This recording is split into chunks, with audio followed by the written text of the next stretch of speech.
Hello and welcome my dear students. आज हम grammar का बहुत ही इंपॉर्टेंट टॉपिक डिस्कस करने वाले हैं, फैक्चुअल डिस्क्रिप्शन या रिपोर्ट राइटिंग। एचपी बोर्ड के एग्जामिनेशन में +2 में ये 5 मार्क्स की वेटेज रखता है और +1 में 7 मार्क्स की वेटेज रखता है। सबसे पहले तो हम ये समझ लें कि व्हाट इज़ इट।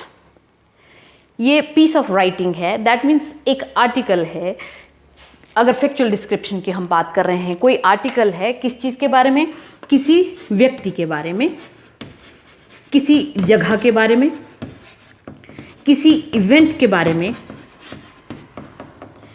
या किसी चीज़ के बारे में। लेकिन जो एचपी बोर्ड में आपके सिलेबस में है वो सिर्फ इवेंट्स के बारे में कोई रिपोर्ट या फैक्चुअल डिस्क्रिप्शन है, फैक्ट्स डिस्क्राइब करना है, वही सिर्फ आपके सिलेबस में है। यानी कि आप कह सकते हैं कि फैक्चुअल डिस्क्रिप्शन एक ब्रॉडर टर्म है और रिपोर्ट राइटिंग थोड़ी नैरोअर टर्म है। रिपोर्ट राइटिंग में सिर्फ इवेंट्स ही कवर होते हैं। इवेंट्स मतलब कोई भी घटनाएं जो हैं वही कवर होती हैं। तो आज हम करेंगे रिपोर्ट राइटिंग। रिपोर्ट राइटिंग मतलब हम इवेंट्स को किस तरह से डिस्क्राइब करेंगे, ये चीज़ हम डिस्कस करने वाले हैं। तो इस चीज़ को शुरू करने से पहले सबसे इम्पॉर्टेंट चीज़ जो इसके की पॉइंट्स हैं जो हमेशा हमें ध्यान में रखने हैं, वो सबसे पहले इसका एक सेट फॉर्मेट होता है, उस फॉर्मेट को हमें हमेशा फॉलो करना है। नंबर 2, इसको कंसाइज होना चाहिए। कंसाइज मीन्स छोटा होना चाहिए, बड़ी लंबी चौड़ी डिटेल नहीं होनी चाहिए। और आपको मोस्टली कहा भी जाता है कि 125 वर्ड्स से ज़्यादा एक्सीड नहीं करना चाहिए आपके उस आर्टिकल को। तीसरी चीज़, it should be directional. Directional हो, डायरेक्शनल का मतलब ठीक दिशा में चले, मतलब कोई घटना कहाँ से शुरू हुई, कहाँ जाकर के ख़त्म हुई, वो कंप्लीट एक ही डायरेक्शन में हमें चलना है। ऐसा नहीं है कि बीच से किसी घटना को उठाना है और आखिर की तरफ या शुरू की तरफ चल पड़ना है। इट शुड बी डायरेक्शनल और सीक्वेंशियल, बिल्कुल सीक्वेंस के साथ चलना है। सीक्वेंस के साथ चलने का अर्थ हो गया, मान लीजिए आप अपने स्कूल में कोई ब्लड डोनेशन, आपके स्कूल में ऑर्गेनाइज हुआ है ब्लड डोनेशन कैंप, तो उसके बारे में अगर आप डिस्क्राइब कर रहे हैं तो सबसे पहले आप उसकी इंट्रोडक्शन देंगे कि ब्लड डोनेशन कैंप कब, कहाँ, कैसे ऑर्गेनाइज किया गया। फिर आप बताएंगे कि कौन कौन आया उसमें। अब ब्लड डोनेशन कैंप है तो हम अपने आप तो ऑर्गेनाइज कर नहीं लेंगे, कोई डॉक्टर, नर्सिस, कोई मेडिकल टीम आई होगी, वो आए। फिर किन किन लोगों ने पार्टिसिपेट किया, सबसे पहले किसने ब्लड डोनेट किया, कितने यूनिट्स ऑफ ब्लड जो था वो इकट्ठा हुआ, और फाइनली किस तरह से हमें अच्छा लगा ब्लड डोनेट करके, या फिर हमें किस तरह से पता लगा कि ब्लड डोनेशन की क्या इंपॉर्टेंस है। वो हो गया उसका concluding cheese. That means sequence में चलनी चाहिए हर चीज़। कहीं से भी आपको ये नहीं करना है कि बीच में से कोई थ्रेड उठाया और वहाँ से आगे करना शुरू कर दिया उस चीज़ को। देन फिफ्थ जो चीज़ होगी वो होगी उसके टेंसेस। कौन सा टेंस इस्तेमाल होना है इसमें, बड़ी क्लियर बात है कि इसमें सिर्फ और सिर्फ, अब नेचुरल है, कोई घटनाक्रम हो चुका है, घटना हो गई है, उसी के बाद आप उसकी रिपोर्टिंग कर रहे हैं। दैट मीन्स आप किसी पास्ट में हुई इवेंट को डिस्क्राइब कर रहे हैं। तो यहाँ पर आप पास्ट इंडेफिनिट टेंस का इस्तेमाल करेंगे। पास्ट इंडेफिनिट मीन्स सब्जेक्ट आएगा आपका और वर्ब की सेकंड फॉर्म आएगी, और बस उसको इस्तेमाल करते हुए आप डिफरेंट सेंटेंसेस जो हैं वो फॉर्म करते जाएंगे। और नेक्स्ट चीज़ जो हमें ध्यान में रखनी है, वॉइस का ध्यान में रखना है हमें। वॉइस मीन्स कौन सा वॉइस इस्तेमाल होगा, इसमें हमेशा एक्टिव वॉइस इस्तेमाल होगा। एक्टिव वॉइस, इसका एक सिंपल उदाहरण कि जैसे हमने कहना हो कि हमारे स्कूल में ब्लड डोनेशन कैंप ऑर्गेनाइज किया गया, तो हम लिखेंगे our school organised a blood donation camp. हम ये नहीं लिखेंगे कि blood donation camp was organised by our school. इस चीज़ का हम स्पेशल ध्यान रखेंगे, हमेशा एक्टिव वॉइस का इस्तेमाल करेंगे। अब सबसे पहले हम डिस्कस कर लेते हैं इसका फॉर्मेट कैसा होगा। फॉर्मेट कैसा होगा, सबसे पहले आप टाइटल लिखेंगे उसका। जैसे हम अभी आप डिस्कस कर रहे हैं कि हम ब्लड डोनेशन कैंप के बारे में बात कर रहे हैं, ठीक है, तो हम टाइटल लिखेंगे ब्लड डोनेशन कैंप, ठीक है, इसको हमने कर दिया अंडरलाइन। उसके बाद आएगी, उसके नीचे हम लिखेंगे अ रिपोर्ट फिर डेट लिखेंगे। डेट अब नेचुरल है, जबकि आप जिस तारीख को हम बताएंगे कि ब्लड डोनेशन कैंप ऑर्गेनाइज किया गया है, तो रिपोर्ट की डेट हमेशा उसके बाद की रहेगी। ठीक है, तो रिपोर्ट जैसे मान लीजिए आज की डेट लिख लें हम 24 अक्टूबर 2020, ये आ गई इसकी डेट। अब डेट लिखने के बाद हम बात करेंगे उस पूरे के पूरे जो भी घटनाक्रम है उसको हम डिस्क्राइब करेंगे। तो सबसे पहले उसमें आएगा आपका इंट्रोडक्टरी पैराग्राफ। इंट्रोडक्टरी पैराग्राफ में आप इस चीज़ का ध्यान रखेंगे कि आपको यही एक्सप्लेन करना है कि व्हाट, वेयर एंड व्हेन। ठीक है, इंट्रोडक्टरी जो पैराग्राफ है उसमें आपको व्हाट, वेयर, व्हेन डिस्क्राइब करना है। दैट मीन्स व्हाट मीन्स क्या चीज़ हमने की है, वेयर कहाँ ऑर्गेनाइज किया है, और व्हेन कौन सी तारीख को ऑर्गेनाइज की है।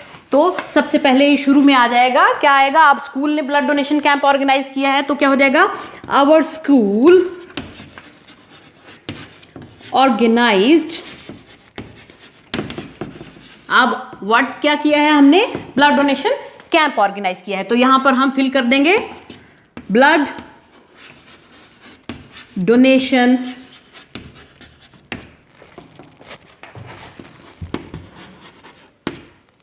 कैंप। अब अगला ही मैंने कहा था वेयर, है ना, कैंप इन स्कूल हॉल। हमने कहाँ ऑर्गेनाइज किया, वो स्कूल हॉल में ऑर्गेनाइज किया। ठीक है, अब उसके बाद हुआ व्हेन, कब ऑर्गेनाइज किया, ऑन। अब नेचुरल है 24 को हम रिपोर्ट लिख रहे हैं, तो इससे पहले हमने कभी ऑर्गेनाइज किया है तो हम उससे पहले की डेट दे देंगे। मान लीजिए हम 22 की डेट दे देते हैं, 22 अक्टूबर 2020। ठीक है, अब हमने व्हाट, वेयर, व्हेन सब कवर कर दिया है। हाँ, इसमें नेचुरल है कोई इवेंट आप कर रहे हैं तो किसी टाइम पे शुरू हुआ होगा और किसी टाइम पर जाकर के ख़त्म हुआ होगा, तो वो भी हम यहाँ पर मेंशन कर देंगे। क्या लिख देंगे हम, it started at 11 AM and lasted, कब ख़त्म हुआ, टिल 3। ठीक है, 3 in the आफ्टरनून, या आप PM भी लिख सकते हैं, बड़ा ही शॉर्टन करना हो तो 3 PM। हमने इंट्रोडक्टरी पैराग्राफ में व्हाट, वेयर, व्हेन डिस्क्राइब कर दिया है। अब जो सेकंड पैराग्राफ आएगा, सेकंड पैराग्राफ में आप उस चीज़ की डिटेल देंगे। क्या डिटेल देंगे कि किस तरह से डॉक्टर्स की टीम आई थी, उन्होंने क्या क्या किया, कितने लोगों ने पार्टिसिपेट किया उस सारे काम ब्लड डोनेशन में, और फाइनली कितनी यूनिट ऑफ ब्लड जो था वो इकट्ठा हुआ। उसी तरह से अगर मान लीजिए हमने एनुअल प्राइज डिस्ट्रीब्यूशन फंक्शन को डिस्क्राइब करना होता, तब भी क्या करना था, हमने our school organised, blood donation की जगह क्या इस्तेमाल कर देना था, हमने annual prize distribution function in school hall. की हॉल भी इस्तेमाल कर सकते हैं आप, ऑडिटोरियम भी लिख सकते हैं, हॉल भी चलेगा, नो प्रॉब्लम। और डेट वैसी की वैसी आ जाएगी। ठीक है, और इसमें भी हम टाइमिंग देंगे कि it started at 11 AM and lasted till, और हो सकता है ठीक है 3 बजे तक नहीं चला, 4 या 5 बजे तक चल पड़ा। फिर उसके बाद हम जब बॉडी ऑफ द रिपोर्ट हमें लिखनी होगी, तब हम बीच में लिखेंगे कि फलां आदमी को हमने चीफ गेस्ट बुलाया था, चीफ गेस्ट इतने बजे फंक्शन में पहुंच गए, फिर उसके बाद क्या क्या इवेंट्स ऑर्गेनाइज किए गए, कौन कौन सी कल्चरल आइटम्स प्रेजेंट की गई, फिर उसके बाद किस तरह से चीफ गेस्ट ने बच्चों को प्राइजेस डिस्ट्रीब्यूट किए और उन्होंने क्या एड्रेस किया, क्या कहा, और आपने उस, और फिर ये सारा डिस्क्रिप्शन आ जाएगी। और आखिर में आप हमेशा जब भी इस तरह का कोई अच्छे वाला इवेंट डिस्कस करेंगे तो ज़रूर लिखेंगे कि आपने उस दिन को एंजॉय किया, उस दिन से आपने सीखा। जैसे मान लीजिए आप ब्लड डोनेशन कैंप के ऑर्गेनाइज करने पर लिख रहे हैं, तो आखिरी लाइन आप हमेशा ये लिखेंगे कि हाँ, हमने ब्लड डोनेशन की इम्पोर्टेंस को समझा इस कैंप में पार्टिसिपेट करके। और अगर एनुअल प्राइज डिस्ट्रीब्यूशन फंक्शन की बात कर रहे हैं तो आप वहाँ नीचे लिख देंगे कि हमने इस दिन को खूब एंजॉय किया, we enjoyed the day a lot. ठीक है, ये तो हो गई अच्छी घटनाओं को जब हम डिस्क्राइब कर रहे हैं। अब मान लीजिए कोई बुरी घटना डिस्क्राइब कर रहे हो हम, बुरी घटना मतलब बुरी घटना हो गई, कोई एक्सीडेंट होना, अर्थक्वेक आना, कोई फ्लड आ जाना, तो इस तरह की रिपोर्ट राइटिंग भी आपको लिखने को आती है।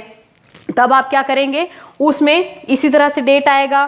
फिर अब जैसे मान लीजिए कोई रोड एक्सीडेंट हुआ है, तो नेचुरल है उसको कोई ऑर्गेनाइज तो नहीं करेगा, तो ये सारी चीज़ नहीं आ जाएगी। तो आप क्या बोलेंगे, अब ब्लड डोनेशन कैंप की जगह क्या हो जाएगा वहाँ पर, अ रोड एक्सीडेंट, है ना, वहाँ हो जाएगा अ रोड एक्सीडेंट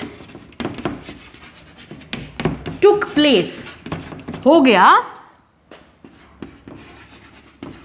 अब जगह भी आप बताएंगे ही कि कौन सी जगह पे हुआ, ठीक है। तो अब स्कूल हॉल में नहीं होगा तो आप कर देंगे near main market, main market के नजदीक ही हुआ। ऑन डेट वैसे की वैसे आ जाएगी।